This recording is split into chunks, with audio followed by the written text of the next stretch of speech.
Hello and congratulations on getting access to this video course on Facebook retargeting. Okay, so this is video number 1, which is the introduction and getting started. So before we get started, I want to give you a quick overview of what's inside this video course so you know exactly what to expect. So obviously this is video number 1. Video number 2 is going to be a visual map of Facebook retargeting. And what that includes is I'm going to show you how Facebook retargeting works. And a lot of times people jump straight into showing you how to set things up. But unless you really understand how everything fits together, what connects to what, and all of that, it's really going to become confusing. Because if you set things up like an email opt-in retargeting campaign or a blog post campaign, or a purchase retargeting campaign, every one of those is different. So once I show you the basics via a visual map, that's when we show you some real life examples in video number 3.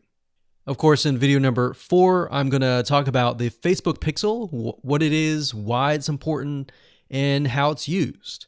And of course, from that point, we'll move to video number 5 and talk about how to add the pixel to your website, whether you're using WordPress, ClickFunnels, Leadpages, or any other landing page builder.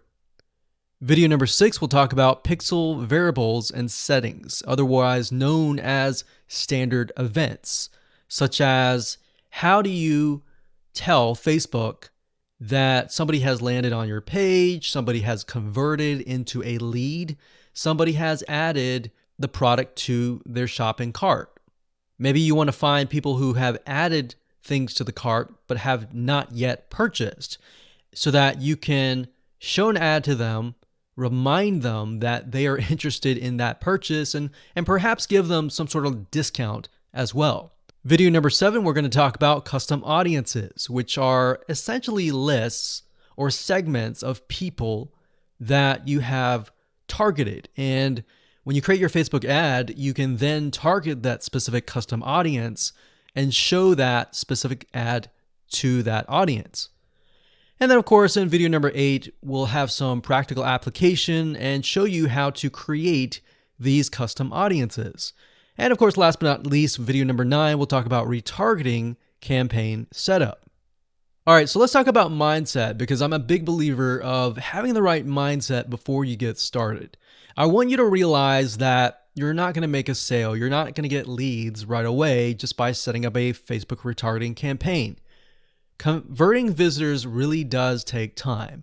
And to be realistic, sometimes 12 to 17 times of touch points, meaning you have to get in front of them 12 to 17 times before they will buy. So I want to make sure that you don't expect an immediate action or an immediate sale. Now, to get started, you're going to need these things. You're going to need to have a Facebook ad account. And in doing so, you'll also need to have a Facebook business account. And you can go to business.facebook.com to get access to a Facebook business account. Now, having a business account is separate from the Facebook ad account. You'll obviously need money for ads, realistically at least $500 or more. This is not free by any means, but it's a great way to test things and find results right away. You'll also need to have an idea of how you are selling your product or service in terms of your website, in terms of your funnel landing page setup, meaning how many pages do you have in your funnel? Do you have 3? Do you have 4? Do you have 5? How many? So you want to have an idea of that before you get started, because it'll start to make sense once I show you around. And of course, you'll need to have some sort of mind map or flowchart software. And the reason for that is it will help you be able to map things out, map your own plan of attack out, so that you will be able to successfully implement everything that we're teaching you. Hello and welcome back. This is video number 2. And in this specific video, we're going to show you a bird's eye view of how Facebook retargeting works. So you may have a general idea of how Facebook retargeting works, but my goal here is to kind of give you a visual mind map of how all the pieces connect together. Because if I jump in and start showing you to do this, to do that, and I don't explain what things are and why things are important, I know that you will get confused, and I don't want to overwhelm you, so that's the goal here. So let's dive in. Obviously, this is going to be the visitor, and the visitor comes to a website, a landing page, whatever page that you want. Let's say that it is a blog post, and it could be a specific blog post. It doesn't matter. So they visit this blog post, and on the blog post, in order for us to know that they visited the blog post, there's going to need to be a piece of code. And that piece of code is called a Facebook pixel. Now, I'm not going to talk about that right now, but all you need to know is that the Facebook pixel tracks them. I'm going to talk briefly about the Facebook pixel later on because it can get kind of technical. So all you need to know right now is a piece of code that tracks them. It lets us know that they have visited this particular blog post. Now, bear in mind that if you want to learn how to set things up with different scenarios, what do you do with an opt-in page? Or what do you do when you're trying to get somebody to fill out a form? Or what do you do when you're trying to sell a product? Well, I'm going to talk about different real-life examples in the next video. All right, so just keep that in mind. Let's just talk about the basics.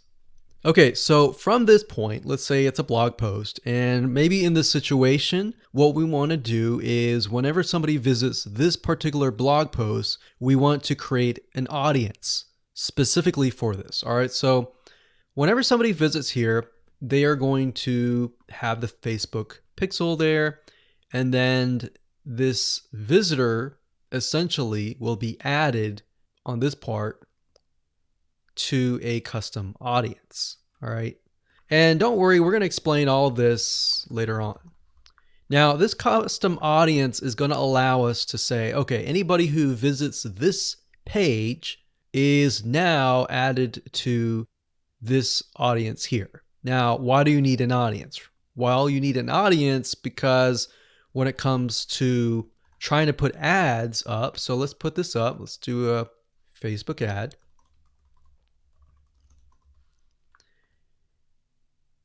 We have to find a way to show this ad to this audience. So obviously from the custom audience here in the Facebook ad here, directionally, we are going to show the Facebook ad to anyone who visited this blog post. So this is a very, very basic Facebook retargeting.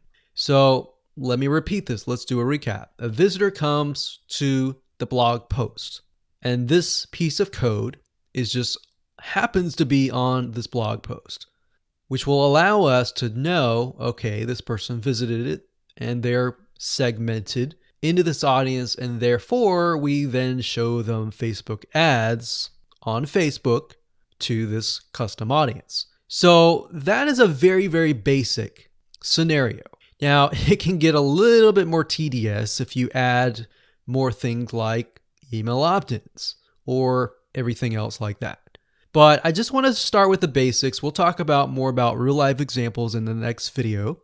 Now, what you will need to learn is the Facebook pixel, how to use it, how to set up different things like triggers, different ways to work with variables.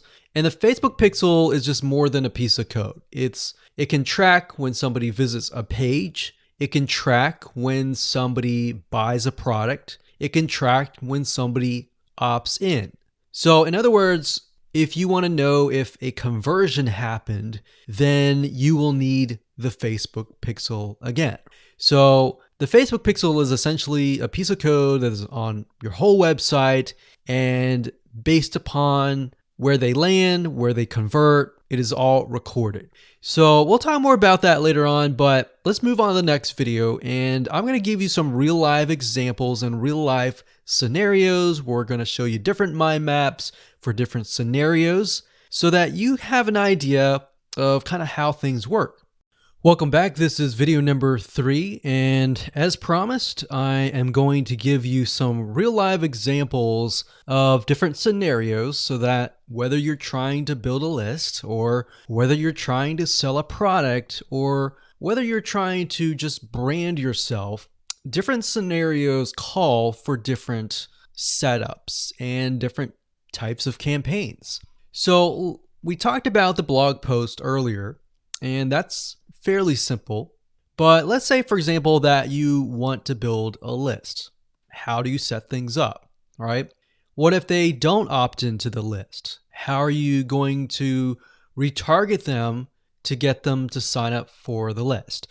So what you really have to do is you have to get an idea of what you want to achieve. What action do you want? Do you want an email?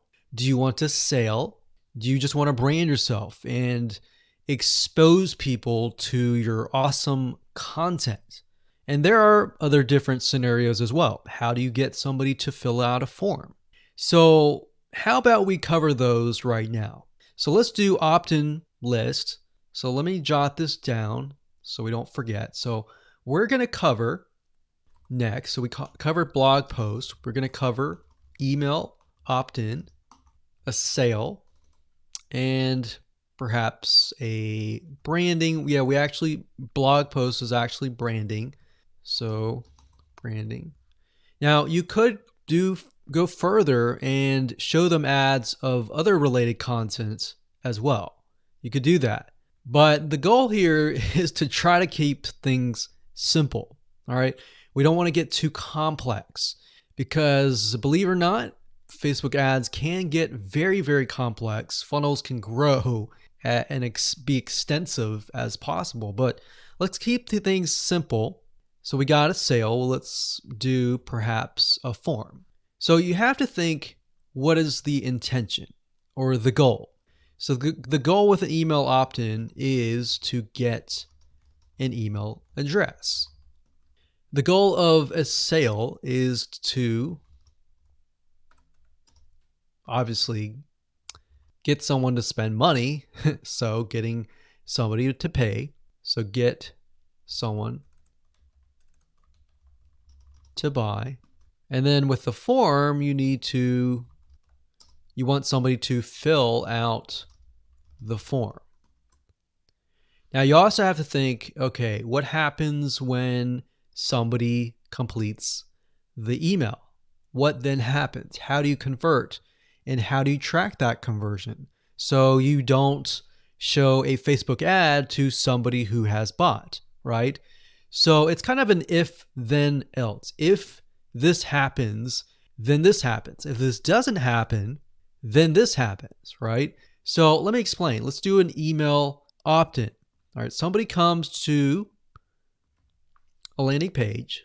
So we'll call this the email capture page. And then, of course, there's going to be a Facebook pixel on this email captured page. Now, I'm going to remove these because it's going to get a little bit longer. And I'm going to delete this. I'm going to actually copy this back, but we're going to move this over here. So if they fill out the email, what is after that? All right. What is after that? So after that, depending on how things are set up, if you got it set up with double opt-in confirmation, which means they have to check their email address and click the link and all that, and it goes to that page, or they fill in the email and it immediately directs them to the next page. Whatever the page is, we'll say page 2. This could be where the freebie is located. And you're going to need to have another Facebook pixel on that page, right? So if you think about it, the Facebook pixel needs to be on this page.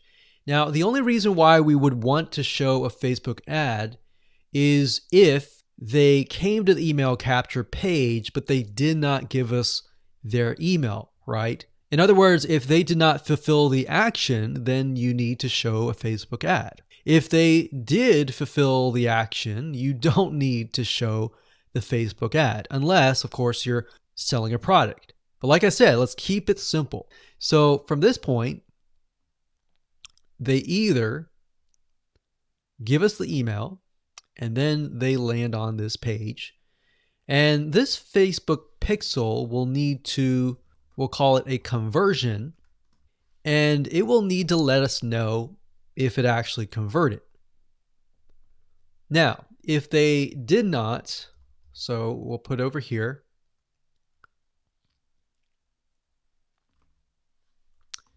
did not give email. So this is if they gave us the email. If they did not give us the email, and that's why I put an arrow here. So these are scenario 1. So we could actually name this. Let's name this scenario 1.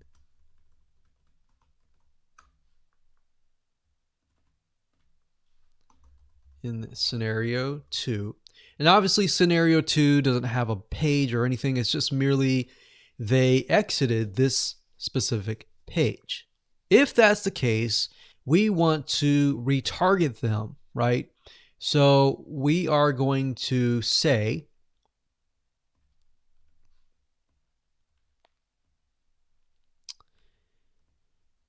if they did not give us the email, then we're going to put them into a custom audience.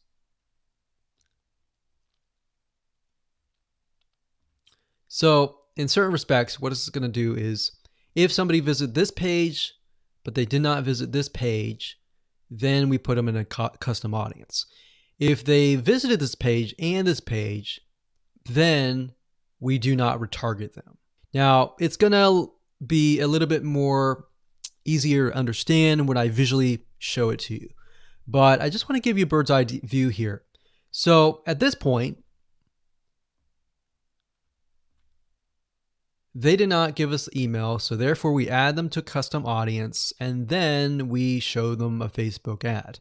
Now we could add those who signed up into another custom audience as well. So let's say we want to build a list and then we want to retarget them with a lot of great content or a product, for example, that we sell within the email. So different scenarios will require different setups. So that's one setup. That's an email setup. So not only are you setting things up for if they fill out the email, but if they do not fill out the email. So the next thing we have is a sale. So you'll notice that it's actually very similar. If a visitor comes to a page, and this page can be the sales page, and of course we pixel them, and then they either buy or, so scenario, they buy, and that is a Facebook pixel conversion, or they do not buy, and then we add them to a custom audience and we show them a Facebook ad for the goal of trying to get them to buy. Maybe they're not ready to buy, right? So you could show a Facebook ad of free content that is related to the sales page. Because most likely if they visited the sales page, they're interested, they're just not sure, right? You could show them a Facebook ad to a coupon. So there are many different ways of doing this. So now you can kind of get an idea. It's very, very similar from the email to the sale. Any type of conversion, it's very, very similar. So now we have a form. So let's see here. We got sales page here. And let's do a form. So they come to the form, and our goal is to get them to fill out the form. So we got a Facebook pixel here as well. Of course, scenario 1, they fill out form, and then we have a Facebook pixel, and we're able to track that they did fill out the form. And scenario 2, they did not fill out form, so we want to retarget them with either really good content or something that speaks directly to them to try to get them to come back and fill out the form. And that can be the Facebook ad. So as you can see, anytime you have a action, it actually becomes very, very similar in the setup. So now that you have a better idea of the different real life scenarios and examples, let's move on to the next video and talk about the Facebook Pixel, what it is, why it's important, and where to get it. Hello and welcome back. This particular video is video number 4, and we're going to focus on the Facebook Pixel. So we briefly talked about that earlier, but before we dive in, I want to say that you will need to have a Facebook business account. So to do that, you'll need to go to business.facebook.com. That's business.facebook.com. You'll need to create an account so that Facebook knows that you have access to certain ad accounts. So with a business Facebook account, you are able to not only access your own account, but you'll also be able to access anyone else who gives you permissions to do so. Now, as far as the Pixel goes, once you have created an account, what you'll need to do is up at the top, you'll see this Events Manager, and you'll see this / icon. You'll click on that, and then you'll click on the All Tools down here, and then you'll click on Pixels right here. Now, bear in mind that Facebook oftentimes will change around their user interface. So if it doesn't look exactly like this, then look around and you'll likely find the pixels. Now, like I said, Facebook changes their user interface a lot, sometimes every month, sometimes very frequently. So just keep that in mind. So what you need to do is simply go to Pixels right here, and then you'll land on this specific page. Now, as I briefly mentioned earlier, a Facebook Pixel is merely a piece of code that you put on your website. And we'll talk more about how to add that to your website, what are best practices, and all of that. But basically all you need to know is the Facebook Pixel is a very powerful piece of code that allows Facebook not only to see who visits your website, who converts into a sale, who converts into an email opt-in lead, who perhaps fills out a form, and more. It also collects a lot of data about the visitor, who they are, what sites they visit, and a lot more data. In fact, Facebook in itself has so much data that as far as being an advertiser, it enables you to reach more people that are actually interested in what you have to offer. So that's basically what a pixel is. And to set it up, all you have to do is go to this page, click on Setup here, and it'll give you different options. So you can either click this here to manually install the code yourself, and it'll basically give you a piece of code that you will install. Or as you can see here, it says Facebook Pixel currently integrates with these platforms here. So you can click that and it'll allow you to add it to these locations here. And if you are not a web developer and you have a web developer and you prefer to send that information to them, then you can click email instructions to the developer. Now, we're going to talk more about this in the next video on how to get the code, how to add that code to your website. If you're using a WordPress website, what kind of WordPress plugins should you use? And we'll talk more about that in the next video. So one of the biggest problems any online business owner will face is making the first sale with a new prospective customer. Statistics show that in general, only 2% of prospects convert. Now, the other 98% leave and may never come back to your website. This means that any money that you've invested into getting people to visit your website has been lost. And that can actually quickly add up to a lot of wasted money. Now, if we take a closer look at these statistics, the big question becomes, why do online shoppers leave without paying or taking some sort of action. Now, although there are maybe hundreds of reasons why a potential customer may not take action or make a purchase, these 5 are some of the most common. Number 1, they are presented with unexpected costs, or they can't afford it. Number 2, they thought the price was just too expensive. Number 3, they found a better price elsewhere. Or number 4, they decided against buying. Or number 5, they were just browsing.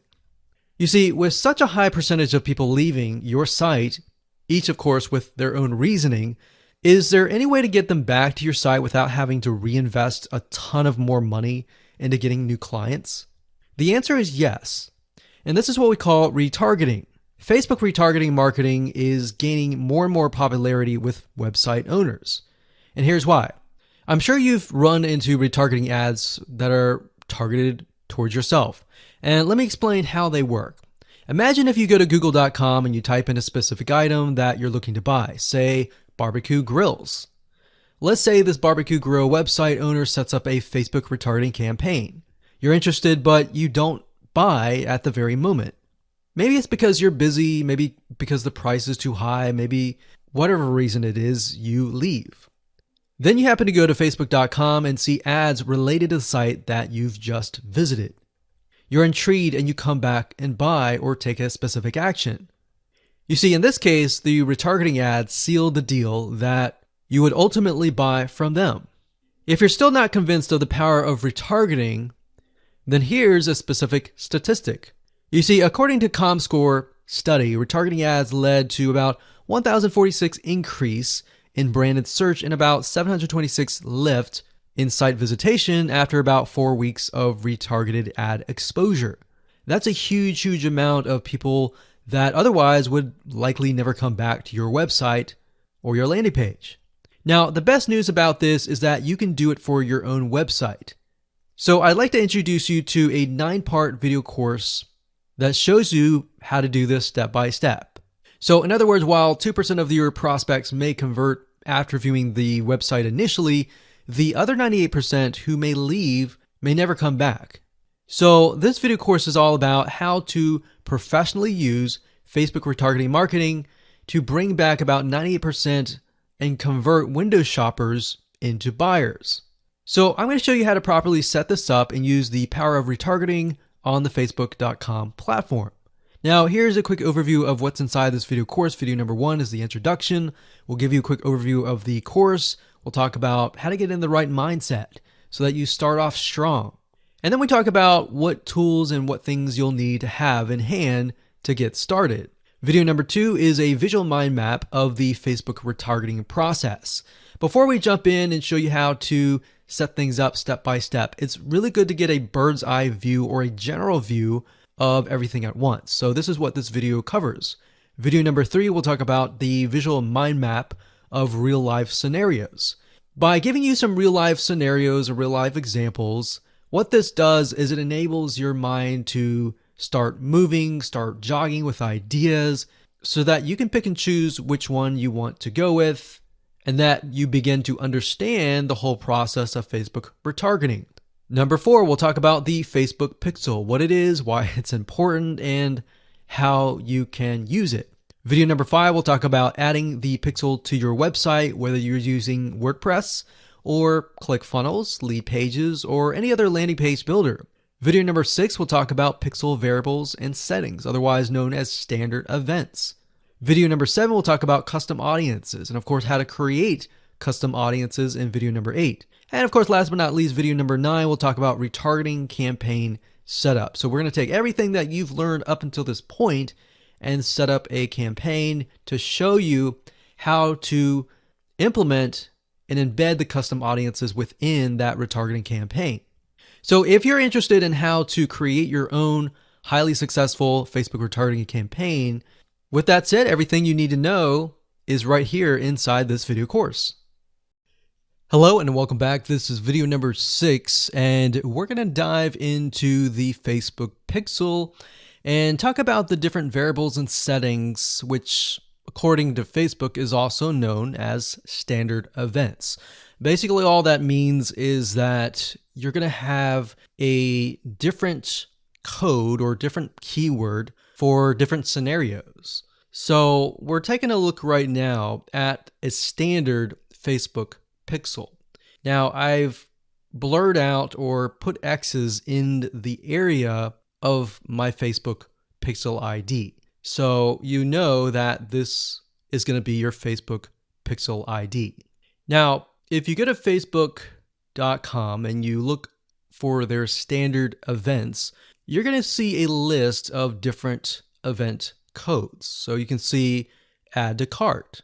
This can track anytime somebody adds an item to the cart. So if you're selling maybe physical items or e-commerce or even digital items and they add it to the cart, you want to use the standard event code here. And what that means is you are going to take this code and put it in your pixel code, and then you're going to put that code on that page.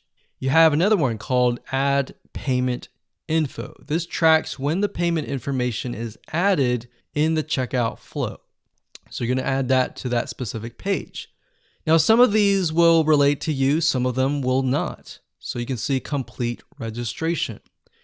This is great for if somebody is trying to fill out a form and you're trying to get them to fill that form out and you want to track, did they fill that form or not? If they didn't, then this code would not be triggered.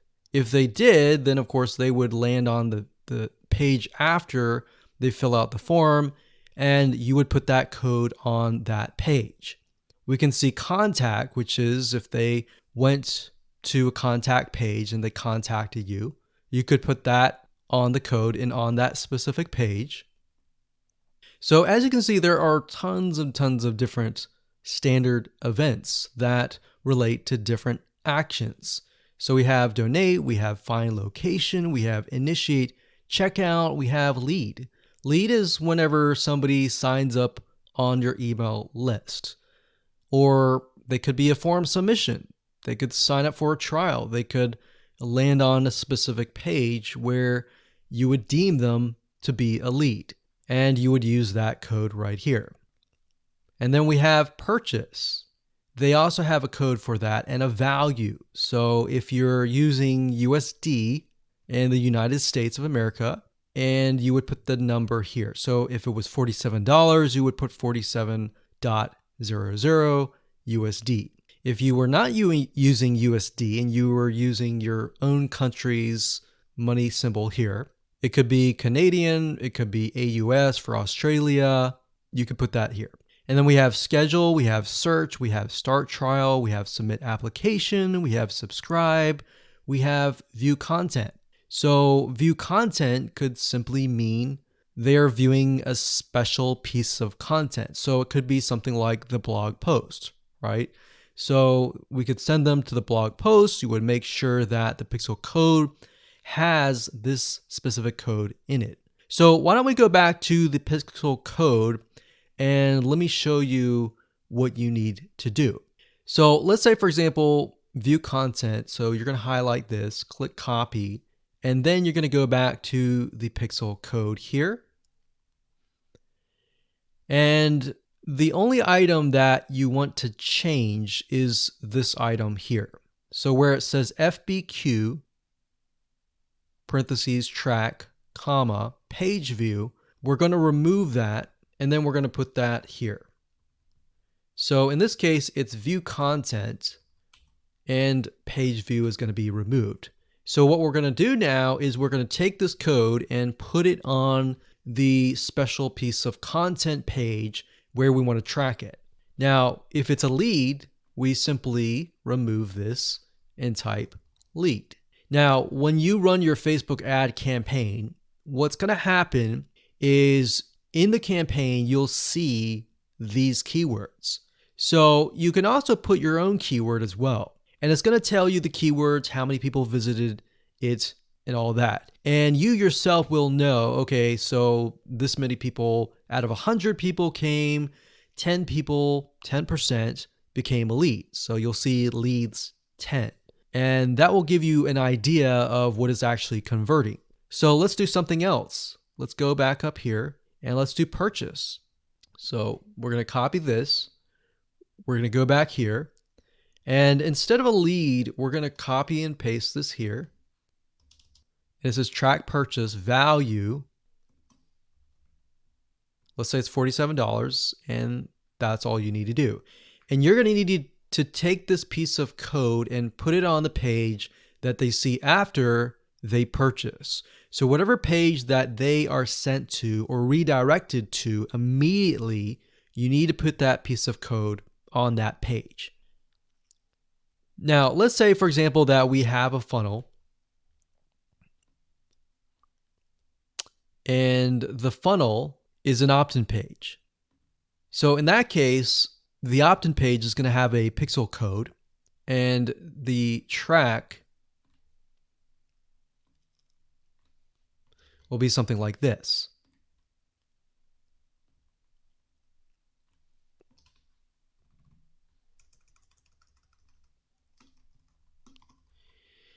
So the opt-in page could be a page view or view content, and then the next page after that, if they subscribe, could be a lead. So throughout your funnel, you have different steps, you have different pages, and on those different pages, you'll have different pixel codes. Now, while that might seem a little bit complex right now, it really isn't. It's a matter of just changing the keyword and putting the code on the right page. And then, of course, using the Facebook Pixel Helper Google Chrome extension to go back to the page, make sure that pixel is on the page, and it'll tell you if the pixel is on the page and specifically what it is. So if it's a lead, it'll show a lead. If it's a purchase, it'll show a purchase. And it really is quite easy once you get the hang of it. So with that said, let's move on to the next video. Hello and welcome back. This is video number 7. Let's talk about custom audiences. Now, when I showed you the visual mind map of how everything works and the different scenarios, we talked about custom audiences being an ad targeting option that lets you find people who either took an action or either didn't take the action that you wanted. So as you can see here, according to Facebook.com, a custom audience is an ad targeting option that lets you find people who already know your business on Facebook. So with that said, to get here, all you have to do is up the top, click this, and then click audiences. And then you'll see a drop-down menu that says create custom audience, and you want to click that. Now you will see an option on creating a lookalike audience, but that's not what we're going to do. You don't really want to create a lookalike audience until you have run enough Facebook ads and you've collected a certain amount of data to know that the lookalike audience is correct.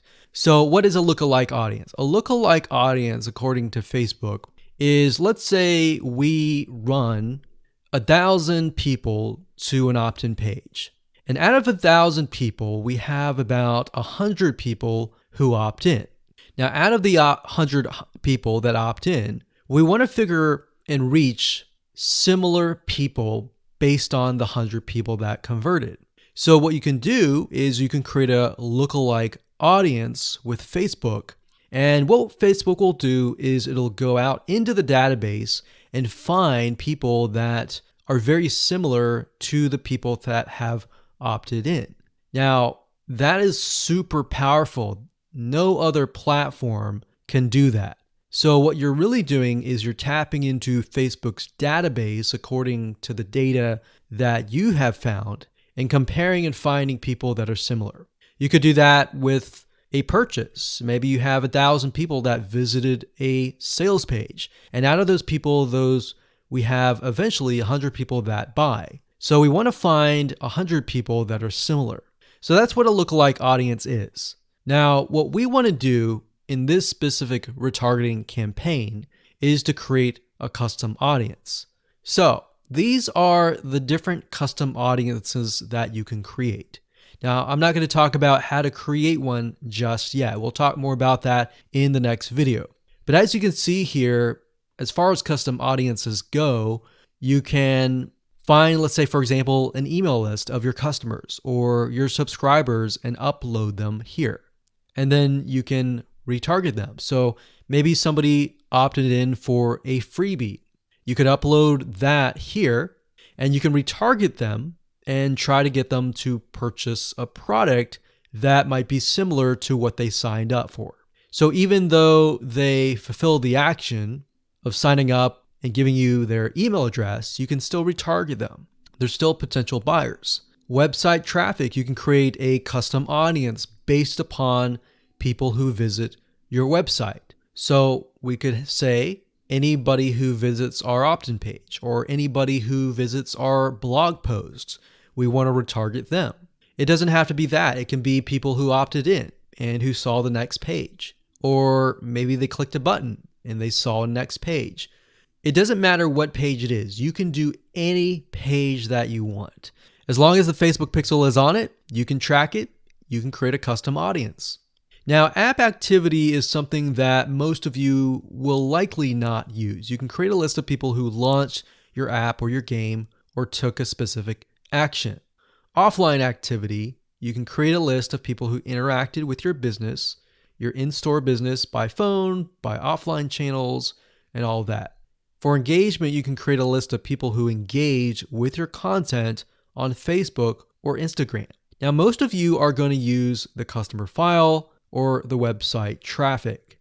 Very, very few people actually use the app activity or the offline activity unless you have a local business. So one of these two, most likely you're going to start out like this if you don't have a list. So you'll start here.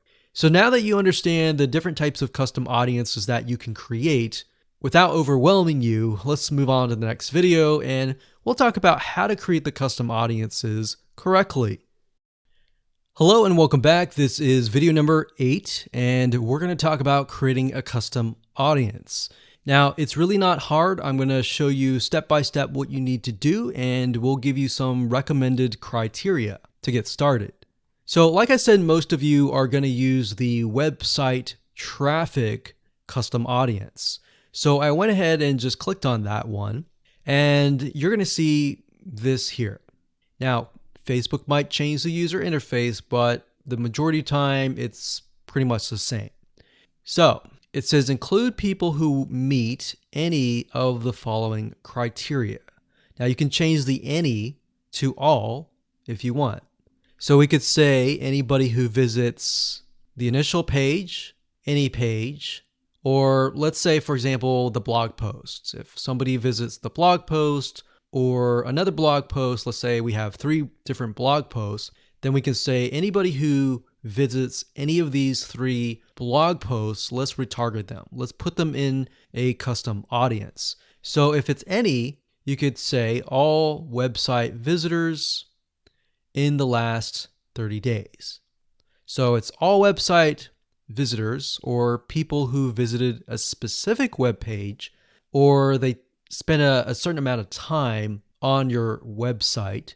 And this is really good to have just in case somebody visits really quickly and then leaves. You're most likely not going to want to create a custom audience to somebody who comes to your website and within 5 seconds leaves. You would rather create a custom audience of people who perhaps came, spent about 10 minutes or more, and then you could create a custom audience on that because that usually means that they are interested in what you have to offer.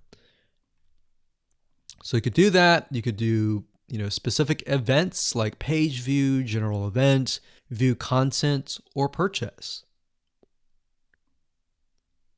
Now, if it's a specific web page, then you're going to want to enter the full URL. Or what you could do is you could say anybody who visits a specific web page that has the keyword blog in it or paint, something like a keyword. Now, what I would recommend is to enter the full URL right here. So you could have one here, you could include more like so. So you could click that and include more and more and more. Or you could say something like include people who meet all. So they have to have visited blog post 1, 2, and 3 in order to be considered part of that custom audience. Now, what we found over the years is the more specific, the better. If you can get a custom audience for a very specific page, then when you create a retargeting ad, you will be able to talk to them very specifically. It becomes a problem when you become too general and the Facebook ad is too general and it doesn't really meet the specific needs of that visitor, if that makes sense. Now, another question that you might have is, well, out of the 30 days, do I want to do 30 days, meaning anyone who visits the specific page in the past 30 days is going to be inside of this custom audience? Now, the maximum time is 180 days, so you could do 180 days. But I am going to warn you because the majority of people who come to your page are not going to remember you past 7 days. So, keeping that in mind, you may want to stick with 30 days or less. And if you think about, if you go to a web page, a lot of times you're not even going to remember it even 30 days down the road, unless it's a review page for a product that they are interested in or a product that they might be going to buy. So it really depends on the specific page that they have visited. Maybe they clicked add to cart, but they did not purchase. If that's the case, they're most likely going to remember it. But past 30 days, that becomes an issue. And if that becomes an issue, your conversions are not going to be there and they might click spam, which can actually hurt your Facebook ad. So bear that in mind whenever you're creating these custom audiences. Now you can also exclude. So you can say anyone who visits these pages, but I don't want to include maybe the third blog post. So I want to say anyone who visits the first 2 blog posts, but we're going to exclude the third one. You click exclude and you simply do the same thing and you enter the web pages there. So when you're done and you're ready, simply click on audience name, enter the name of the audience. Now, one thing to keep in mind is when you name the audience, name it something that you are going to remember and use a naming convention that you are going to remember. A lot of times it's easy to just name it anything that you want. But as you begin to build more custom audiences, you're going to forget. That's reality. And that's it. Hello and congratulations. You've reached the end of this video course. This is video number 9. And we're going to talk about how to set up your Facebook ad and then set it up so that you are targeting the custom audience. It's actually very easy to do. All you have to do is simply go to your ads manager, create a ad, and then you'll see this screen. Now, as I said before, Facebook likes to change up everything oftentimes once a month, or if not more. So you may not see this screen at all. You may see something totally different. But as of now, it says, how do you want to create your ad campaigns? You can create complete campaigns with all the details now, or you can simply set up your campaign structure and fill in the details of your ad sets and ads later. So in this case, we're going to do this. And then of course you have the campaign, you have the ad set, and then of course you have the ad. So it's top down. So you have the campaign, which is the overarching, essentially covering everything. And then you have the ad set, which you can use to focus on the audience, the placements, and the budget and schedule. And then of course you have the ad. So as you can see here, the custom audience will be chosen under the ad set level. So at this point in time, you're going to want to choose an objective. Either you're trying to brand yourself and you're simply going to drive people to a blog post and that's it. Or you can use traffic, engagement, app installs, video views, which is great for videos, conversions, catalog sales, or store visits. Now, like I said earlier, most of your objectives are going to be traffic. So we're going to go ahead and click this here. And then of course we're going to name the campaign. We'll call it retargeting test 1. You can split test, you can do budget optimization. We're not going to do any of that. We're going to keep it simple. Now, as you can see here, this allows us to focus on a specific demographic. So we've got traffic, we scroll down, and this specific area allows us to choose the custom audience. So as you can see here, custom audiences, you simply click here and you will be able to choose the custom audience. Now, I'm not going to do that now because I've got several custom audiences in there, but you just click here and then choose the custom audience. And it's really that easy. Now, location allows you to specify a specific location. So if you want to do custom audiences, anybody who visited a specific page, but is also located in the United States and is within the age bracket of, let's say, 20 to 30, or even 60, and we only want to focus on men or women, and we only want to focus on a specific language, or we want to do all. So as you are changing these items here, you're going to see a little meter on the right hand side, and this will give you an idea of your potential reach or how many people you will be able to reach. Now, if it's a custom audience, most likely that number is going to be lower. And just bear in mind that if you just started your custom audience, sometimes it takes time and for Facebook to collect enough data for it to actually populate. So sometimes you may not even see it say potential reach 1,000 yet because it's still populating and you're still gathering enough data. So imagine Facebook is trying to gather enough data about your audience in order for it to actually show your ad to that audience. Now, you can specify it and make it more detailed, but I wouldn't recommend that. If you're focusing on a custom audience, I would focus on the whole audience. And then, of course, you have placements. We just choose automatic, and then the daily budget. Usually a good start is $5. You can run the ad set continuously starting today, or you can set a start date and an end date. And there we go. So all the ad set level is focused on custom audiences, the targeting, and all of that. And then, of course, when we move to the ad level, that is when we begin to create the ads, the graphics, and all of that. But I really wanted to focus primarily on this so that you can see where you're supposed to choose the custom audience. So you can only choose, in this case, you can choose several custom audiences, but you don't really want to, because you want to make a Facebook ad that is focused on a very specific person. And that's really all it is. And as you can see, it's not hard to do.